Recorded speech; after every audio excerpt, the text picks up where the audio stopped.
is the Savior. God help us here.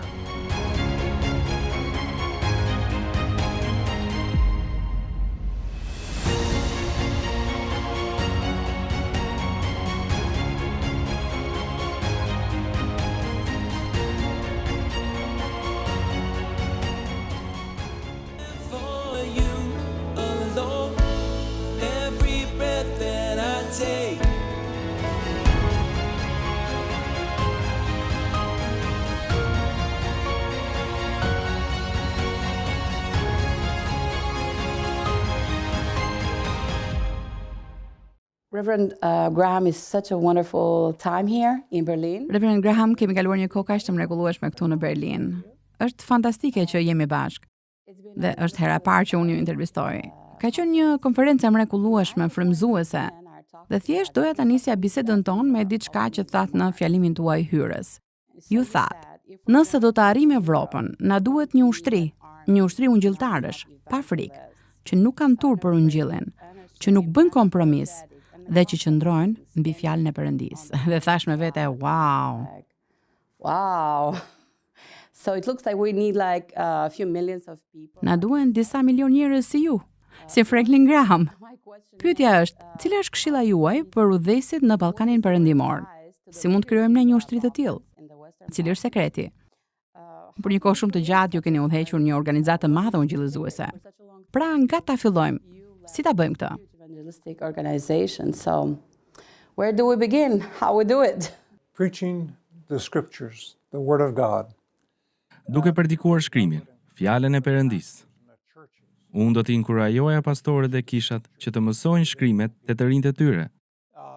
Dhe t'i inkurajojnë ata që të përfshihen në shërbesën e Zotit. Be involved in the Lord's service. And then Pastaj, t'u mësojnë të rinjve që të mos kenë frikë të ndajnë besimin e tyre në një botë shumë sekulare. Nga vjen kundërshtimi? Më së shumti vjen nga sekularistët. Janë ata që gjithmonë i sulmojnë njerëzit me besim. Prandaj duhet të jesh i fortë. Nuk mund të kesh frikë. Të rinjt duhet të jenë të fortë. Dhe ata janë të fortë. Të rinjt duan sfida. Dhe vetmja gjë që u duhet është i sfidosh. and all they have to do is be challenged. And if the young people of the Balkans, Nëse të rinjtë e Ballkanit thonë, ne duam ta fitojmë Evropën për Krishtin, atëherë kemi nevojë për burra dhe gra që të ngrihen dhe të vinë, dhe t'ja kushtojnë jetën Zotit Jezus Krisht, dhe t'ja dorëzojnë zemrat e tyre atij, për ta ndjekur. Pastaj është Zoti Jezus Krisht që e udhëheq këtë ushtri nëpër Evropë. Ai e bën këtë, duke marrë këta burra dhe gra të rinj që ja kanë përkushtuar jetën atij. Pra, gjithçka fillon me fjalën e Perëndisë dhe me sfidimin e të rinjve që të ndjekin Krishtin. That's really great. I just wanted to touch. Kjo është vërtet shumë inkurajuese, faleminderit. Doja shumë të prekim edhe një pikë tjetër nga sesionet që kemi dëgjuar këtë herë.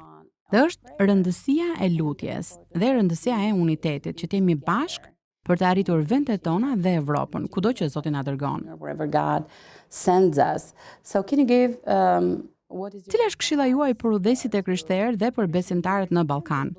Si mund ta bëjmë lutjen të jetë në qendër të gjithçkaje? Si mund ta bëjmë lutjen së bashku pjesë të punës së ungjillëzuese? Dhe si të ndërtojmë unitetin që ndonjëherë është edhe shumë sfidues? Si e bëni ju këtë? Se ju udhëhiqni një organizatë të madhe dhe nuk është gjithmonë e lehtë, apo jo? challenging? So how you do it? You lead a big organization. How you do it? How can you? God does it. You have to let God do it. Zoti e bën këtë. Duhet ta lësh Zotin ta bëj. Nuk mund ta bësh vetë. Ka ndarje kudo. Gjithmonë ka njerëz që kanë mendime ose ide të ndryshme nga të tuat. People who have a different thought or a different idea than your thoughts or ideas. Por ne bashkohemi prej ungjillit. Dhe për ndjekësit e vërtetë të Krishtit, pa marrë parasysh për ardhjen etnike, është Krishti që na bashkon. It's Christ that brings us together. And Në këtë konferencë kemi njerëz nga e gjithë Evropa. Kemi delegacionin rus, kemi delegacionin Ukrainës. Dhe çfarë na bashkon? Është Krishti që na bashkon. Po, politikanët kanë ndarje dhe mosmarrveshje, por për kishën ne duhet të jemi një. Dhe duhet të bashkohemi. Dhe aty fillon gjithçka, përmes Krishtit që na bashkon. Dhe përqendrimi ynë duhet të jetë ungjilli. Ta çojë mesazhin e tij deri në skajet e tokës. Ka fuqi të mbushur nga fryma e shenjtë në ungjil. Dhe po, ne duhet të lutemi. Lutemi për njëri tjetrin dhe bashkohemi në lutje. To the ends of the earth. And there's Holy Spirit-filled power in the gospel. And yes, we need to pray. We pray for one another and come together and pray. Bibla na thot të lutemi edhe për armiqtë tanë. Është e vështirë të jesh i zemëruar me dikë për të cilin je duke u lutur. Kështu që kjo është ajo që do të inkurajoja. Can you share like a personal experience? A mund të ndani me ne një përvojë personale ku lutja dhe bashkimi me të tjerët ka qenë vendimtar në një ngjarje ungjillëzuese ose diçka personale? Or something, maybe something personal, but just some story, because the people. Sepse njerëzit që na dëgjojnë apo na shikojnë mund të thonë, ju drejtoni një organizatë madhe, keni shumë njerëz nga pas, keni dhe shumë përvojë, keni shumë partneritete, dhe praktikisht mund t'i bëni gjërat ndoshta edhe pa lutje. Maybe even without prayer. So, can you share some? A mund të ndash një rast ku lutja ishte vendimtare edhe për Franklin Graham? I think many years ago, Mendoj se shumë vite I më was parë, challenged. u sfidova nga një njeri. Ai punonte për babain tim. Ishte kanadez, John Wesley White. Dhe ai më inkurajoi të predikoja. I thosha, kjo është ajo që bën babai im. Unë nuk dua ta bëj këtë, sepse gjithmonë do të më krahasojmë me babain tim. Unë nuk mund të jem si Billy Graham, kështu që jo. Por ai më ftonte. Më tha, do të jem në një qytet të caktuar dhe dua të vish të predikosh një natë. Më kujtohet që shkova me të në një qytet. Përmenda këtë në Sanktakuan, dhe u luta për këtë udhëtim, por u luta me hezitim. Pra shkova dhe predikova të natë. Dhash një ftesë, askush nuk doli përpara. Në rregull, e dija që duhet ta bëja këtë. Unë nuk jam si babai im, nuk jam Billy Graham. Nuk mund ta bëj këtë, ishte një gabim. I'm not my father, I'm not Billy Graham, I can't do this, it's a mistake. So, the next year, Vitin tjetër, John Wesley White më tha, Franklin, do jem në Juneau, Alaska, në Mars. Dua të vish dhe të predikosh një natë. I thash, John, e bëm këtë në Sanktakuan dhe nëse nuk është, jo. Ai më tha, Franklin, po të them, Zoti po të thërre të predikosh.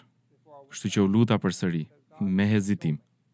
Por më kujtohet ajo natë kur u luta para se të dilja për të folur, që Zoti të më tregonte çfarë donte që unë të bëja, sepse kjo ishte një pikë vendimtare, nëse do të isha ungjilltar apo jo. Thash, më duhet të më tregosh çfarë do nga unë. Atë natë dash një ftesë. Mendoj se rreth 7 vet dolën përpara.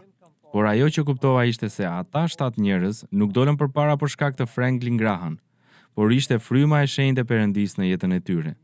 Dhe ai më përdori për të komunikuar ungjillin e tij. Dhe kjo më përuli shumë. Ishte përgjigje ndaj lutjes time. Çfarë duhet të bëja? Dhe atëherë vendosa që t'i përkushtoj rreth 10% të kohës time predikimit ungjillizues. Dhe kjo ndodhi për shkak të këmbguljes së John Wesley White. Por në të njëjtën kohë ndjeva frymën e shenjtë të Perëndisë që u përgjigj lutjes time. answered my prayer. Thank you. What would be your Faleminderit. Cila do të ishte këshilla juaj për udhëheqësit e rinj të krishterë në Ballkan? Si mund të ngrihen ata në një kulturë që është shumë kundërshtuese ndaj ungjillit? very opposing to the gospel? First of all, The younger Yeah. generation. be faithful to the Word of God. Së pari, brezi i ri, qëndro besnik ndaj fjalës së Perëndisë. Mos imitoni botën. Mos u përfshini në alkool, seks apo dhe drogë. Jini ndryshe. Le të shoh bota se si një krishteri jeton një jetë ndryshe. Ecni me një standard tjetër, më të lartë. Dhe kjo do t'i tërheqë njerëzit tek ju, sepse njerëzit do të shohin. Ajo që ata kanë, ne nuk e kemi. Ne duam ata që ata kanë. Kështu do të jeni tërheqës për njerëzit. Nëse përpiqeni të dukeni si bota, të silleni si bota, ata nuk do t'ju respektojnë. Pra, duhet të jetoni një jetë të shenjtë dhe të pastër. Kjo është ajo që do t'i inkurajoja të rinjt.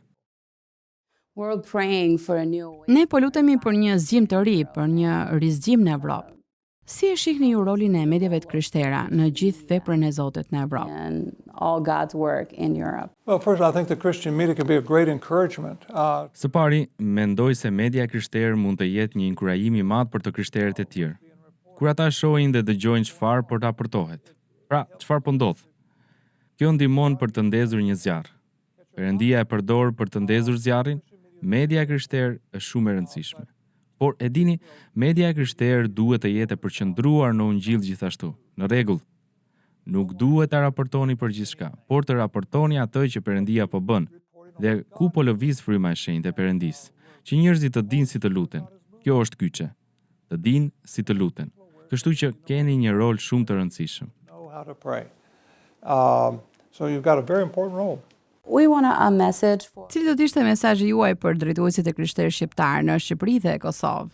And I would just want to our friends. Dua t'i them miqve ta në Shqipëri, kishës shqiptare.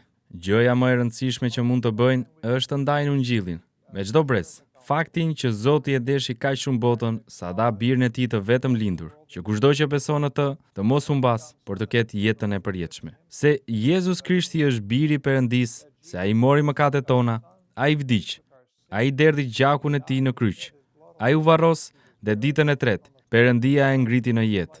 Ka fuqi nga fryma e shenjtë në Shqipëri në këtë mesazh. Dhe kur ne ndajmë, kur ne e predikojmë, Perëndia e përdor për të prekur zemrat e atyre që po thërret. Ai nuk po thërret çdo, por po thërret disa dhe po e përdor Ungjillin për të hapur zemrat e atyre dhe do t'ju inkurajoj që të predikoni dhe shpallni Ungjillin e të jeni të guximshëm, jo me frikë, por ta ndani me guxim. Predikojeni, besojeni, jetojeni dhe Zoti do t'ju bekojë dhe do t'ju nderoj. Faleminderit, ishte kënaqësi që kaluam këtë kohë së bashku. E vlerësoj shumë. Faleminderit.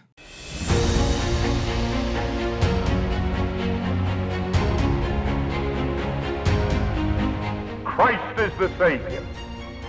God help us here.